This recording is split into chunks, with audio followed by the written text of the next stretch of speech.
hadn't spread quite so quickly. In her opinion, this only gave rise to speculation about her reasons for returning, assumptions she could do without, since they would all, no doubt, focus on her marital status. If only people would simply let it go, she mouthed. 10 years before, in the spring of 1910, she had first set foot on English soil as a spirited debutante, urged by her mamma to make the best of her season, and learned herself a titled gentleman. As a young girl, Evie had travelled the length and breadth of her homeland, including little-known tracts of wilderness, and had been eager to experience something vibrantly new. Unfortunately, she had been disappointed. Instead of the excitement she had yearned for, she had found everyone and everything in England deeply steeped in old traditions and rules, more than she had ever encountered, Evie thought. Feeling stifled, she had pleaded with her mamma to take her back home, all to no avail. Then, to her surprise, she had fallen in love, and she had remained in love until destiny had dealt her a hard, cruel hand. Everything had been altered. She had become a widow. Her first instinct had been to flee back home to America and stay there, but after 2 years of being cocooned in familiar surroundings, she had made the firm decision to return to England. She had as yet to determine if this had been the right step to take. While she'd had plenty of time to get used to her new status as a single woman and to overcome the pain of her loss, which everyone had promised would subside in due course, she knew the memories would surely surge to the surface again. Such is life, she thought, and switched her attention to the here and now. She supposed it would be fabulous to catch up with Vicky. Albert Brenton, Duke of Hetherington, Vicky to his close friends and family, had been her husband's oldest friend.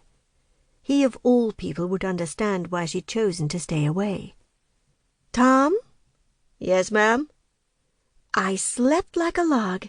The last time I came out to Yorkshire, the driver hit every pothole along the way. You are marvellous." "Thank you, ma'am." Evie pressed her lips together to stop herself from correcting him. Tom Winchester had been in her employ for 2 months, and he still insisted on calling her ma'am, but at least he had stopped using her title. She hoped she hadn't confused the situation by not providing him with an alternative form of address. For now it would have to be ma'am, at least until she settled on something less formal. How would she feel if her chauffeur called her Evie? Of course, despite protocol, she hadn't thought twice about embracing a first-name practice. In reality, she should have addressed her chauffeur as Winchester, but Evie preferred Tom, and in this instance she wished to have her way, something that seemed to be happening with increasing regularity, she couldn't help thinking. During her recent journey back home to America, she had allowed all the formalities that accompanied her life in England to lapse. Perhaps a part of her had hoped Tom would help her maintain it by adopting a more casual approach. It would certainly be a lovely bridge between the life she led and the life she yearned for. Surely that had been her grandmother's intention when she arranged for Tom to become her chauffeur and travel back to England with her. "Tom, have you ever lived in the country?" "On occasion, ma'am." Evie waited for him to provide more information, but it seemed where his private life was concerned, he would remain a closed book. Not if she had her way. "Tom, I believe we are now travelling through the Duke's land. Have you ever seen anything so vast?" Tom appeared to weigh his words before responding.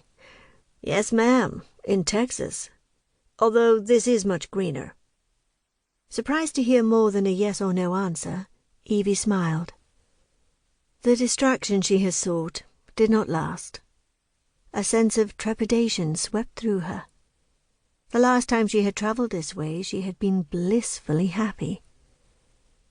Closing her eyes, she recalled her granny's warning to brace herself, because in her opinion, Evie's return would be seen as throwing down the gauntlet, so she shouldn't be surprised when the reprisals began shooting her way. Young, wealthy, titled...